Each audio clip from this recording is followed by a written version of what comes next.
excessive risk.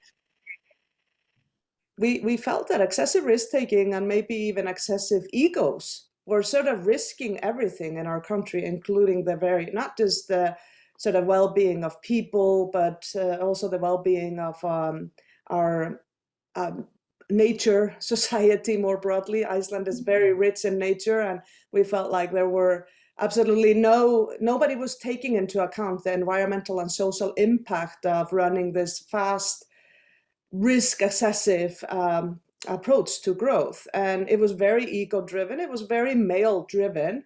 It was also very driven by sameness. That it was not just that it was largely being led by male leaders, it was also they all sort of looked, felt, and had similar lived experiences. So their ability to see the challenges that maybe were inherent in that kind of approach was just not there.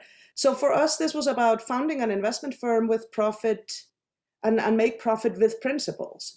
And I would say that our first principle we called risk awareness. So it wasn't about investments not being about taking risk, but it was being aware of what kind of risks we were taking. At the time, there was this housing bubble and all kinds of financial instruments, complicated instruments that I frankly think few people understood, including those who sold them. And they were sort of skyrocketing. And we went to sort of basic values like risk awareness, straight talking. We thought emotional due diligence was as important as financial due diligence. And we really believed that fierce independence was important for women, and that financial independence was important for women. And so ultimately we were early in a movement that now is known as ESG or triple bottom line or people and planet positive economy or net positive economy. I think all of this impact investing, whatever you want to call it, but we wanted to measure more than financial profit. And there was very little guidance. This is 2007 when we were setting this up. So we had to come up with sort of the three critical issues that we thought belonged to the E, and the three critical issues that belonged to the S, and the three critical issues that belonged to the G. But ultimately, it was about measuring a bigger bottom line, the things that we really care about and are really important to the long-term sustainability of your portfolio as an investor and of your sustainability as an economy, because Iceland's possibly most important assets are its people and its nature. And that wasn't being incorporated in the definition success at the time. That makes sense. When it comes to risk awareness or those kind of different categories you look at, I know that traditionally venture capitals and any kind of investment firms, they focused on gender as being a big issue when it came, like even racial identity and things like that. So most of the venture capitals would fund projects that were provided by like Ivy League grads, and they fit a certain category, and those are the only people that will be successful. So when it comes to like risk awareness, did you take into account those kind of aspects too, or was it more neutralized where it was on emotional intelligence rather than where they come from or things like that? It's such a good question. And the fact of the matter is, Santwana, that most investors, they invest in people who look similar to them. So one of the biggest problems is, and one of the reasons we founded the company, is that at the time, and I'm not sure it's changed that much since then, unfortunately, 2.7% of all assets under management were managed by women and people of color, 2.7%. I'm actually not sure it's gone up that much. Hopefully, though, in the last couple of years, I think there is movement in the right direction. But we wanted to put that issue on the agenda because who manages the money determines who gets the money. And so for us, it was about being women founded and our first investors being women. But we had a private equity fund, or sort of a venture to private equity fund, a growth fund that we set up, probably the first of its kind that had a gender lens. And to us, gender lens at the time was investing in companies that were owned by women, number one. But that wasn't big enough of a universe in our country at the time, because even if I had been working hard on increasing female entrepreneurship, that sort of pool of opportunities was not big enough. So we also looked at companies that were led by women and or gender balanced leadership teams. So for us, it wasn't just about women, but about the value of gender balance. And then at the third sort of layer we looked at were companies whose products had a particular resonance to the female market. And to be honest, maybe this is where we made some of our most interesting investments, because the conformity that sits in the boardroom and leadership of a company that is looking to cater to the female market or diverse markets. They don't really exist in size in Iceland at the time, but certainly do everywhere else, or most every place else.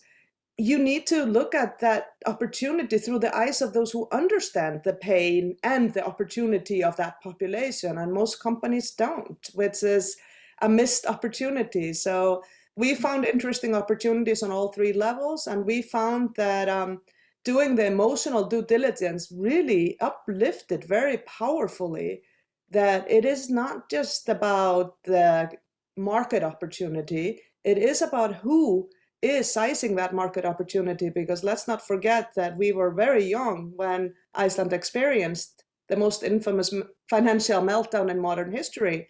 And our company survived without any losses to our clients. We were early, so timing mattered. We had a great team, that mattered. But a lot of it came down to that we were looking at the world in a more risk-aware way, not just buying into the bubble that was going on without at least understanding any risk we took to that effect. So I think principles like that matter. And if I was to describe what this is all about to me, it's not about women values being better than male values. It is about incorporating feminine values into finance, allowed us to have more balanced values. And today I would call this capitalism with care for people on planet. You know, it's not in my view, capitalism has problems, at least unfiltered or unfettered the way we've seen it. It's not necessarily failed at creating value, but it's failed at distributing it equally. And it's come at the expense of our planet and humanity in very serious ways. So the upgrade to capitalism I would like to make is very much the Nordic form, where some people in the US like to call it socialism. I don't think that's the right way to describe what the reality of the Nordic countries is. We actually have very much capitalism at play. There's plenty of opportunity to grow as individuals and companies, but we do it with care for our very own home, the planet, and for people more broadly. That makes sense. Thank you. Before we go to the next question, actually, I forgot to tell the audience that if you guys have any questions, put them in the chat or raise your hand and I'll get to you as soon as possible. And then to the next question, this goes into what you were already talking about with the meltdown that happened in Iceland between 2008 to 2011.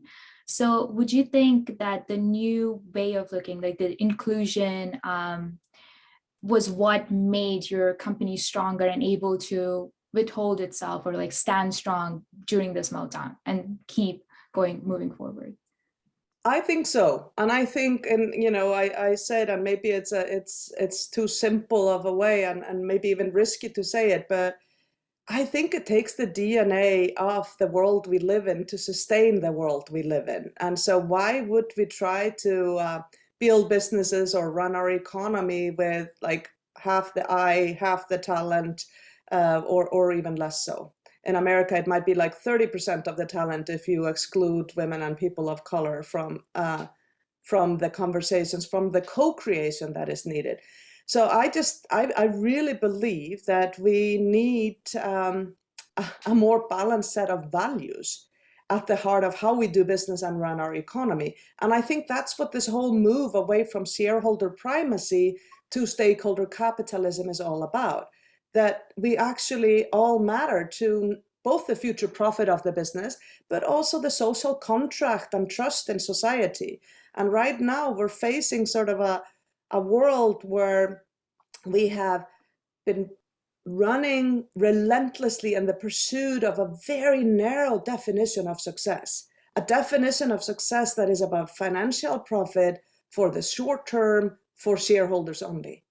And that may have created extraordinary amount of money for some in the short term, but it is not future fit, because today, your generation, thankfully, and even generation below you, our kids, are saying enough is enough. We deserve to have a future where we can still enjoy nature, where we can eat food that doesn't kill us, where we can breathe clean air, where we can raise our kids and take care of their healthcare and their well-being and fund them to go to schools and so on and so forth. So to me, all of this, gender balance conversation and racial balance and closing gender, racial, generational, and even global North and global South gaps is about changing who, so we can change how we lead, run our economy, and how we define what success in business looks like, what success in our capitalistic economy looks like.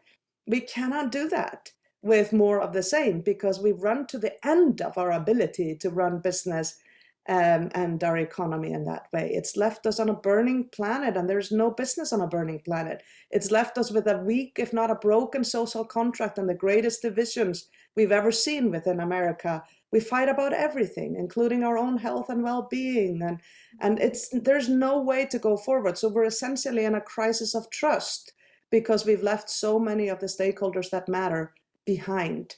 And so many people are facing unsustainable levels of inequality within America and actually within the world. And this is not going to work for the long term. And I believe most businesses or business leaders now know it. But going from knowing it to changing how we do things, to challenging the crisis of conformity in business, in leadership, in our economy and politics is quite the task. And we have a long way to go, Santwana, to be honest, to really do justice to what I just said, but we have to do it.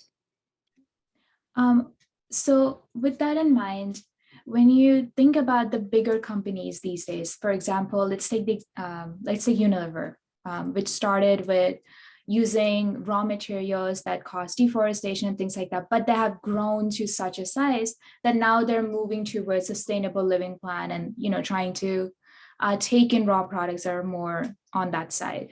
But they grew to that level because of the lack of awareness they had. Like they went for the cheap raw materials, they went for the cheap labor and things like that. So if there's a new company that wants to invest in things, it's a very high level of investment to start investing in sustainable ideas. So how would you recommend them to prepare their business model and so on to both be sustainable and take into consideration ESG values, but also grow and be a profitable business? Yeah, so there's so much in that, but let me just build off of the fact that Paul Pullman, who is a B Team leader and was chair of B Team when I joined as their CEO, was the CEO of Unilever on the back of the financial crisis in 2008. And so early in 2009, I believe it was January 2009, and Andrew Winston will be with you later today, who is the co-author of his book called Net Positive. Paul had the incredible courage to stand up and say to his investors, this is a 100-year-old company. If you wanted to be around for another 100 years, I am not going to be telling you every quarter what my returns are or what I'm doing. We're going to take a longer term approach to changing this company and transforming it so that it is around for another 100 years. And so he was the first CEO that I saw internationally, for sure, that said quarterly earnings report is an old, outdated model. We need to have investors who believe that doing the right things for the long term is the right thing to do and ultimately delivers to our long-term prosperity, even if it may not do so every quarter. And that was quite courageous at the time. And I expected the floodgates to open and all CEOs stand up, because I've met so many CEOs that are frustrated with a capitalistic system that focuses on the short term and a narrow definition. But it didn't, because it takes an extraordinary courage to do this. But the B Team sort of came about out of this conversation and has been around as a community of 30 leaders who've been trying to challenge not just how they work in their own companies, but also the systemic issues that we need to change to more long-term measuring of what matters for all stakeholders. And I just want to say that I think it's complicated to come up with the right formula, but one thing that I take great pride in is that one of our own B Team leaders, Emmanuel Faber, who was CEO of Danone, the world's largest yogurt maker, and worked for that company for decades and changed a lot of things that were important to nature and justice and people, including on a trip to India, Santwana. He was transformed by women farmers who he met and really made him rethink how they worked with sort of these micro farmers and these farmers trying to do regenerative things. And so he left some of the industrial practices that were harmful and started adopting better practices because of women on the ground in India. And a very interesting story. But today, he actually ended up no longer being the CEO of Danone because his board or his investors, who were really focused on doing this transformation with him, but 1% of them lost patience with it. And ultimately, that 1% of investors was able to kind of undermine the board's decision during COVID, and Emmanuel, a brave CEO in a broken system, no longer was their CEO. But good news out of it, because today he chairs International Sustainability Standards Board, and we are now, just today, they announced the first sort of aim to create a global standard for the E in the ESG, and they will create one for the S and the G.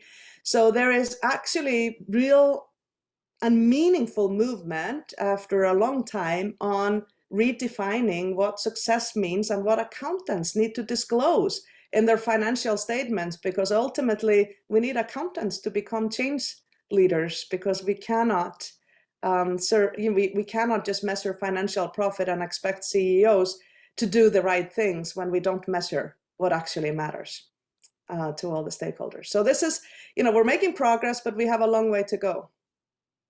That makes sense. And I've never considered it that way, where you change the measurements itself of how successful a company is, instead of just looking at the financials to measure the other proactive measures they're taking and things like that. But would that also go into your 10Ks and things like that you're filing for your own government? Because a lot of investors also look at your 10K annual reports and things, and those might not include these measures. It might be in a subparagraph, but not in the overall revenue area. And that's, I think, as an investor, even now, I would probably focus on the revenue part because I'm putting money in. So when it comes to so it would be like a big change that has to happen in even the government level of reporting and things. But and we need a global standard, because investors want to be able to compare companies' performance on this. There has been great progress in companies reporting on more issues than just the financial issues, but they haven't reported them like they are material to their outcome. They have sort of reported it as a nice to do. And according to, honestly, an alphabet of standards. There have just been so many standards that CEOs are telling me, tell me what good looks like. This effort is going to help us to know what the baseline is. It's not going to be enough to do all the things we need to do. So I like to think about the baseline as a trampoline, something that we can bounce, like good companies like Unilever, like the B-team companies that we work with, can bounce forward from. But at least we will know what the environmental, really soon, as early as 2023, what the environmental risk is that truly faces companies, and we will be able to assess and compare that globally. And that is critical, because this is real and measurable risk. There is no business on a burning planet, or a planet that has weather events that wipes out your facilities on almost a regular basis, because that's the world we now live in. But I also think this is the greatest opportunity for future growth. So real leaders right now are looking at, how am I transforming everything I do to be sustainable, so I survive this great transformation decade that is underway already. Makes sense. Yes. So to go back a little more into the beginning of your career, not beginning, but in the medium term, small term, but when you became the first CEO for Iceland's Chamber of Commerce, you worked with initiatives where you took to advance purpose-driven, gender balance, and principle leadership in corporate America. And especially with, I think it was M&M and Pepsi Cola that you worked with. And I just wanted you to talk a little bit about your experience in that area, what made you move towards that goal, and also like what barriers you might have faced while you were trying to give them solutions that were in this area. But yeah. Yes, thanks for bringing that up, Santwana. It's actually interesting. My first job during my MBA and then after my MBA in a full-time capacity was with M&M's in New Jersey. So Oh, very much where I believe around, off of Route 80. I worked in Hackettstown, New Jersey, close wow. to the border of Pennsylvania. And I was actually, I was recruited, when you're doing the MBA and you just want to get an internship with a company that is exciting, and I was offered lots of different internship opportunities, but one of them was with M&M's, and I've always been a fan. I like to sometimes say that I worked for M&M's and Pepsi. I used to say 20 kilos ago, which is a European metric, but it's probably more like 30 kilos ago because I was in the sugar industry before I then later tried to stop eating sugar because of its consequences. But I went to M&M's to have an opportunity which was on sort of creating their management development program. They asked me to kind of figure out why this company of 30,000 people at the time had only 30 women in the top 4 layers of their company. So 30,000 people, only 30 women made it into the top layers. So I had that great opportunity to go and speak to the few women who had broken through the glass ceilings and hear a lot about their lived experiences in those roles. And very few of them were diverse, but I also I was lucky enough where an African-American man took maybe pity on the Icelander who understood very little about corporate America and became my mentor. So I also got some insights into his lived reality as he was coming towards the end of, or the latter part of his career. And what I would say, this is 1990s, so please, don't think of me as ancient, but I just need to put things into context. In the 1990s, diversity was on the agenda. We were talking about these things, hence my internship.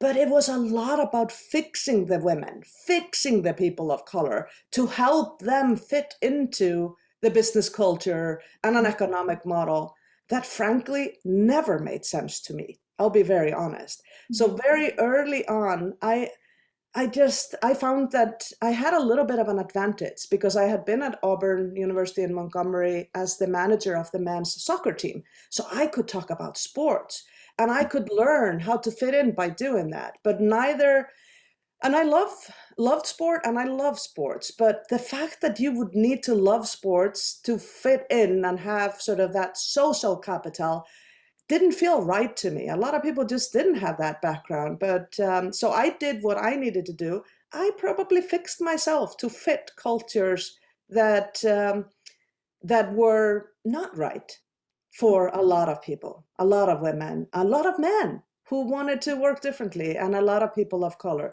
So I would say this is the 1990s. Fortunately, we've come a long way since, even if we have a long way to go. And today, I would say we recognize more broadly that we need to fix the culture. We cannot just put the burden on women to fix themselves or people of color to fix themselves to fit something that doesn't feel even right anymore. So now I think diversity, equity, and inclusion, which has been at the heart of everything I've done, or inclusion more broadly, just really trying to hear from and empower everyone to bring their best selves to the workplace and to life in general. I think that is the lever that we need to be leaning into to transform the way business culture, the way we run our economy, our measurements.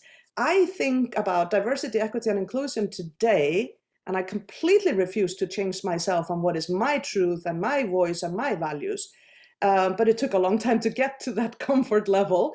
But I really think that today we should be thinking about this as the way we will change business culture, change our economy, become better at seeing the problems we're facing and solving them by no longer allowing sameness in leadership, in the boardroom, in the design room, in marketing, in sales, in human resources, but actually place diversity, equity, and inclusion at the heart of how we think about everything.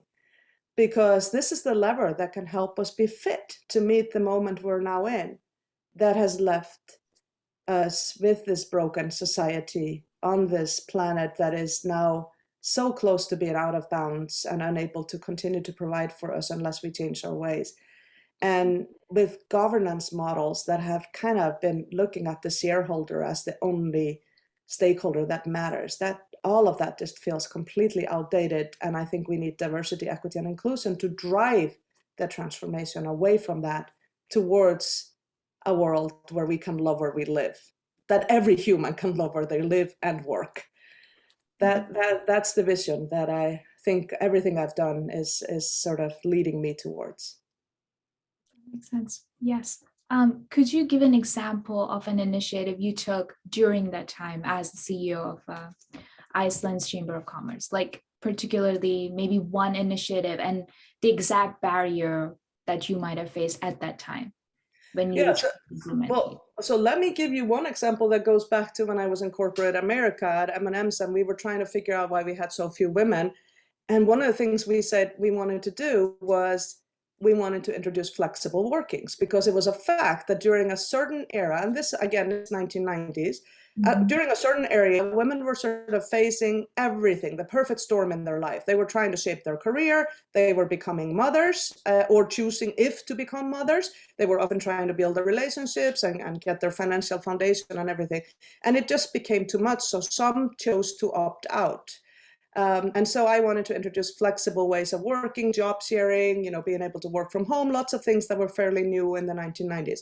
And the biggest barrier we came up with at M&M's at the time was that we had actually, believe it or not, a clock that everybody working at M&M's had to punch in the morning by 7:30 to show up for work on time. And 10% of everybody's pay was tied to this, no matter if you were on the factory floor or in leadership. And I loved that the same thing was true for everyone. But this punctuality bonus became a barrier to rethinking where we work, and how we could introduce flexibility. So that's just like a silly little example. And that clock just persisted in the way of any ideas we had to introduce flexibility. So sometimes it's just silly old policies. This one went back to the 1940s when M&M's wanted to beat Nestle to the working day by starting at 7:30 rather than 8 o'clock, which it was Hershey. I'm sorry, it was not Nestle, it was Hershey on the other side of the border in Pennsylvania.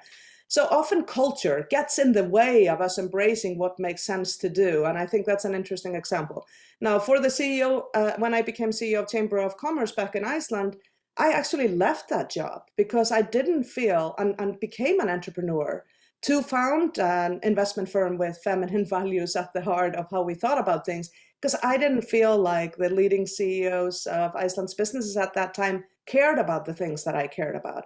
So that was the beginning of me understanding that being willing to pivot and leave things that don't make sense to you if you're unable to change them is something that will ultimately get you onto the path of you finding your true purpose. And so while I learned a lot there and did some good there, ultimately I decided it didn't fully align with the values I cared about. It was sort of relentless growth at the expense of anything. And that wasn't who I was or what I believed in. I lacked faith in that being sustainable, and I invested in myself. And became an entrepreneur. So word of advice to those listening, it's good to get good experiences from corporations, but you shouldn't automatically assume that you are meant to work for others. You should also really think about, if you care deeply about something, that you can, becoming an entrepreneur can be a very good and viable path, especially now we need so many solutions and new ways of thinking. But we're better when we have some experience when we become entrepreneurs, I think. So don't undervalue the experience. That is really amazing. Like going away, leaving a job that didn't let you grow or take the path you wanted, and then becoming an entrepreneur. It takes a lot of courage, especially in an area where you didn't know if you would be successful or not, just to leave a full-time position that's paying and then just going into entrepreneurship and building something on your own. How did you make that decision? Like, did you see somebody who was more of a model for you that you were like, okay, so this person did it, so I can follow through? Or did you just pave your own path because you believed so strongly in what you wanted to take on as a career? Santwana, I think this is the most important question, and maybe I can try to give some depth to this answer, because you are the new generation of leaders that we need.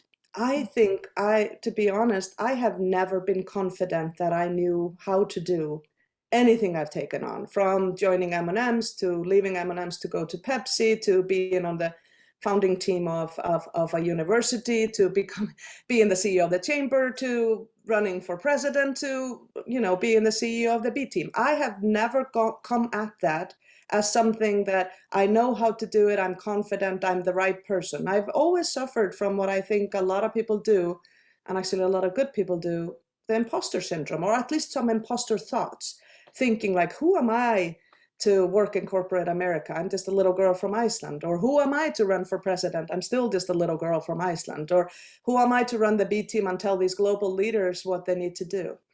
So it has never been about confidence. And I want to make that clear, because I think if we wait for confidence, we might never do anything. I certainly wouldn't have done anything. So for me, it's about courage. Courage is the first thing. And I find courage by dropping from my head to my heart and figuring out what I really care about. And when you care deeply about something, there's incredible energy that can be unlocked in service of the greater good. There's nothing that can stop you if you come at things from the inside out. And so I would just say to all of you, never ask what others do. Well, look at others, find role models, and also anti-role models who you don't want to be like. But make sure that your truth comes from the inside out and you work on things you care about. And when it doesn't feel aligned, pivot and come closer to serving what is truly your purpose and meaning in life. That's very good advice. Thank you. Oh, Noah, do we have Joe? Yes, we do have Joe. Joe has finally just joined us. I sincerely apologize, Joe. We've been on tech support with you and your team for the past 45 minutes. So that was unanticipated as it was Zoom, but thanks for your patience and thanks for joining us now. I don't know if you're able to turn your camera on, but we are just really grateful that you're here and able to join us. So thank you. No, I apologize. It's so sincerely apologize. But we can't see you, just to let you know. So yes, there you are. So Noah and Santwana, thank you for hanging with me all this time. I am now shared more than anybody needs to hear, I'm sure. Joe has such an incredible story and is a B team leader like no other, and is doing things that so matter in creating opportunities for those we've left behind. So I would like to suggest that you completely give him the rest of the time. Oh, too kind, Halla. Oh, it's great to see you. Same here. Good to see you all. Thank you. Thank you, Mr. Kenner, for joining us. And I will start us off because we only have like 14 minutes. I kind of want to get through the questions so our audience can listen from you. So you started in the corporate America. You worked in insurance, capital markets, and then you left your position to make a career shift and became a deputy commissioner for the Westchester County Department of Social Services, which, by the way, I worked at Children's Justice Clinic at law school, and I worked with social service work and things like that, and it's exhausting work that they do. So I'm just very, like, when I was looking through your bio, this was something that caught my attention because you went from something that was, high pay, good work, and then you went into something that's not high pay, but I guess it's more value for your soul and things like that. So could you talk a little bit about that shift you made? Yeah, and you touched on a few things there, Santwana, and that was pretty much it. I mean, I was pretty successful in corporate America and enjoyed all the positions that I had and learned so much from them. But, this is a little bit of advice I would give to the folks at Rutgers is I did have a burning desire to want to see more of my efforts play out in kind of live form. It's great to make products, whether you're at Pepsi or to sell products, whether you're at Chubb Insurance or Lehman Brothers, but to actually see something that cannot be quantified in terms of price or sold in terms of volume and revenue, and to actually see something that's really eternal and at something you could feel at a gut level, and that's seeing people's lives changed. I really wanted to try that. And it was one of those things where I said, you know what? I'm young enough, I can do this now. At the time I wasn't married, I didn't have kids. So I could do all of these things now and see if it works. And if it doesn't work, hey, you go back to what you were doing before, you try something else. But it was something I had to do and something I do not regret. Because even now, as I look at my role now at Grayston, President CEO, I'm actually leveraging all of the things that I learned over my time in corporate America and in government and social services. And I'm leveraging all of those things now and really building something that's of lasting value to me. That makes sense. Yes, thank you for sharing that. This goes into the next part where, what would you say was like your first win in your career that made you confident that you moved towards the right path? So shifting towards becoming a social worker, or now with Graystone. So what that shift, you never went back to capital markets or insurance. So what made you stay, basically? Oh, it's the stories of the people, really, whether it was a deputy commissioner of social services working with fathers who were on public assistance, unemployed, they had child support arrears, they couldn't pay their child support because they couldn't get jobs, and they couldn't get jobs because they had run-ins with the law, or they had some barrier to employment so that they couldn't work. And seeing a father get a job finally and work with us to get trained in a skill and get a job and begin to pay his child support and begin to tackle his arrears, and to have a father just tell you one of the best experiences in his life was being able to, when his daughter would ask him for $20 to go to the movies, he could do it. I mean, something like that, so simple, yet so profound for this father, with tears in his eyes, saying this. Or to talk to some of our employees here, and I do challenge your listeners to Google Greyston and Wide Open Dreams and check out our documentary where we talk about the different folks that work here, single mom, someone who has English as a second language, someone who's justice involved. And they talk about the impact of getting a job at Greyston and how that's impacted their lives. But when a mother of 5 can say, I was at the point of giving up my children because I couldn't get a job and I couldn't support them. But for Greyston, I'm now working and all of my kids are here with me and I'm taking care of them. I have a home. Everybody's being cared for. I have hope at the end of the day, particularly in this day and age. It's nice to have hope and to be confident about the future. All that came from one job. And that's, to me, the most impactful thing that I could, ever think of in terms of a win for us. And those are just 2 stories from my career, but we have hundreds here at Greyston that I could talk about, literally hundreds that we could talk about. And to me, that's the greatest thing about this. And it's all being done through business. It's all being done through capitalism. And I caught a glimpse of what Halla was saying about, caring. It's not so much the system of capitalism that's wrong, it's the practitioners, it's us, it's the business leaders.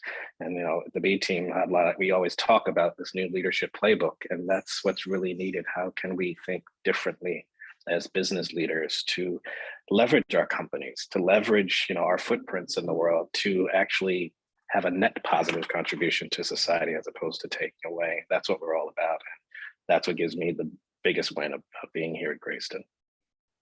That's amazing. And that also makes a lot of sense, because a job, if you're just doing it for the money, it gets old, you lose interest. At some point it's done. But having a feel for it and then being passionate about it is what makes you successful in your career. So it makes sense. So to the next question, what do you see as the success of Graystone business tied with its emphasis on working with diverse stakeholders? Yeah, so we didn't actually describe Greyston. So just so folks understand what Greyston is, we're a social enterprise here in Southwest Yonkers, New York. We have a for-profit bakery that makes the brownie inclusions for Ben & Jerry's Unilever and packaged brownies for folks like Whole Foods and Kava. But the bakery is owned by a nonprofit, Greyston Foundation, that provides workforce development training to folks with barriers, for the most part, low on the lower income spectrum, no experience. All of our folks, whether they're employees at the bakery or the folks at the foundation, have one or more barriers to employment. But our philosophy is radically different than what you might find at any business or any nonprofit. We hire all of our bakers and what we call baker apprentices through a process called open hiring, which essentially is just putting your name on a list. And when the job becomes available, you automatically get it if you're the next person on the list. We don't ask questions. We don't do background checks. You're hired. And your first day in orientation is your first day on the job. And when you think about the folks that we hire, low to no work experience, when I talk about barriers, I'm talking about folks with, formerly incarcerated or some type of justice involvement, single parents, folks who are homeless, folks who are on public assistance, English as a second language. I could go on with the barriers, but it's all about poverty. and low income status. And when you think about poverty, that's a very complex issue. There's no one single bullet that can solve poverty. It involves business, it involves government, it involves education, it involves culture, community-based organization. You know, as a part of our philosophy and actually our governance, I mean, we are a benefit corporation, which means we focus on the triple bottom line: people, planet, profit. That means we have other stakeholders that help us solve the solution, to get to the solution and problem solve, that come up with the strategies to address all of the needs of our community. It's not just one participant, it's many. And as you know, B corporations and benefit corporations, we believe there are interdependencies and we all have to work together to solve a larger problem. In this case, it's folks with barriers, but the broader issue is really poverty. And the broader issue is actually inclusion. So everyone has a role to play in that.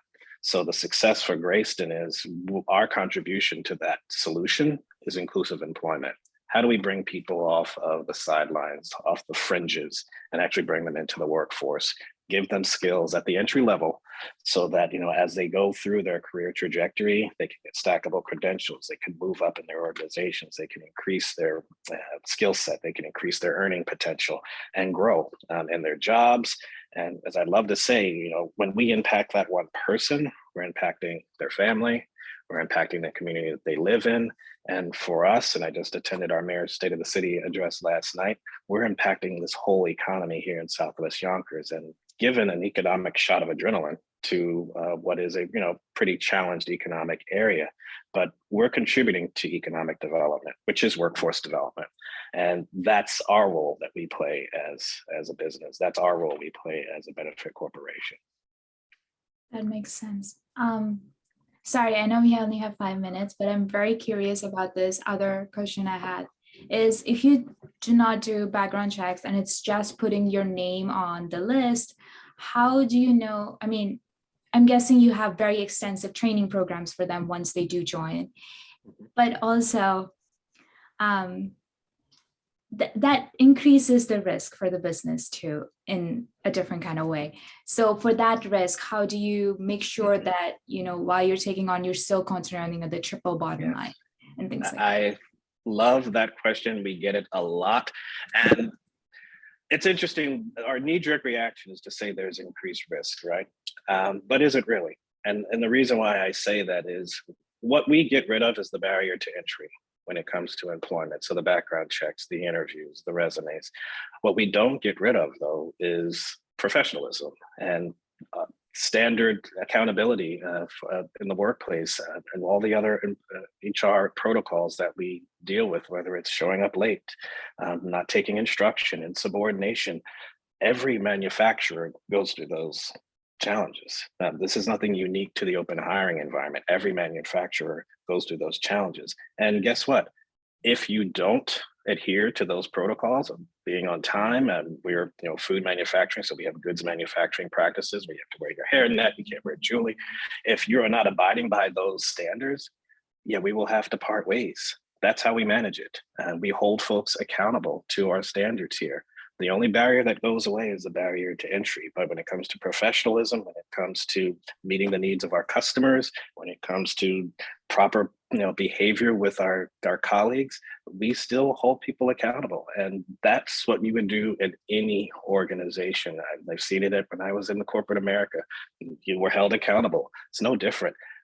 Just because the folks that we might be hiring, yes, they do have criminal justice involvement. They do have other issues that prevented them from getting employed in the past, but you deal with those, which is why we have a social worker that works at our bakery, which is why we have connections to the community-based organizations to support our people.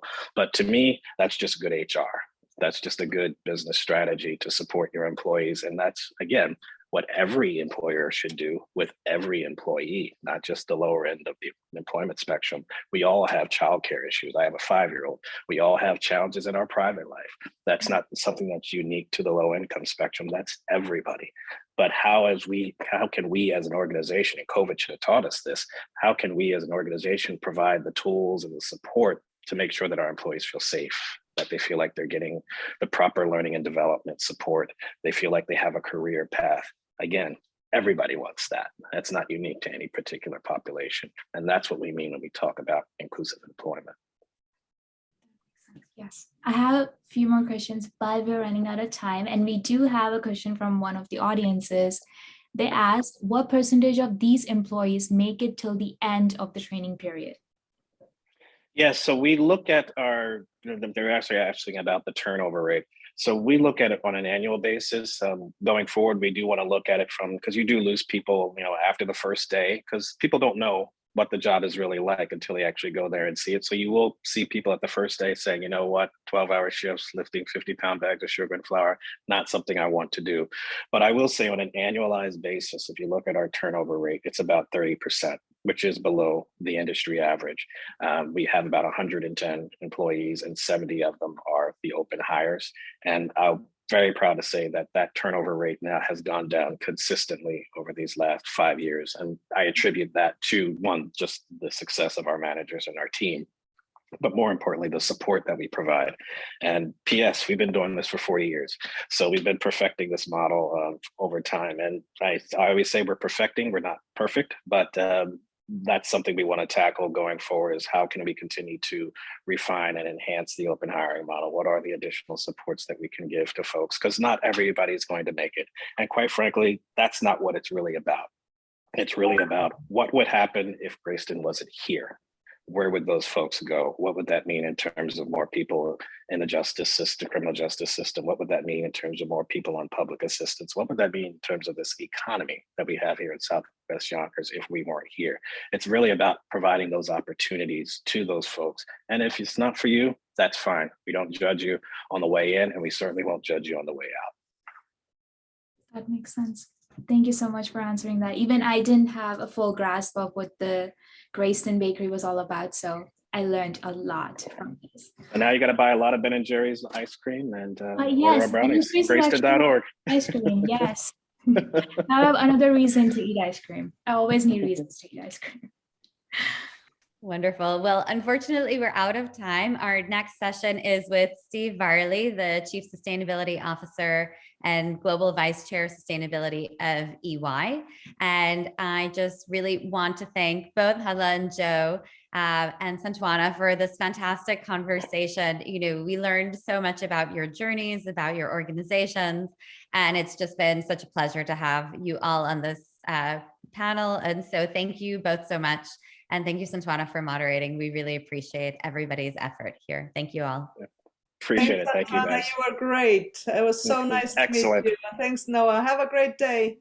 Yeah, excellent, ladies. Thank you so much. Bye. Bye now.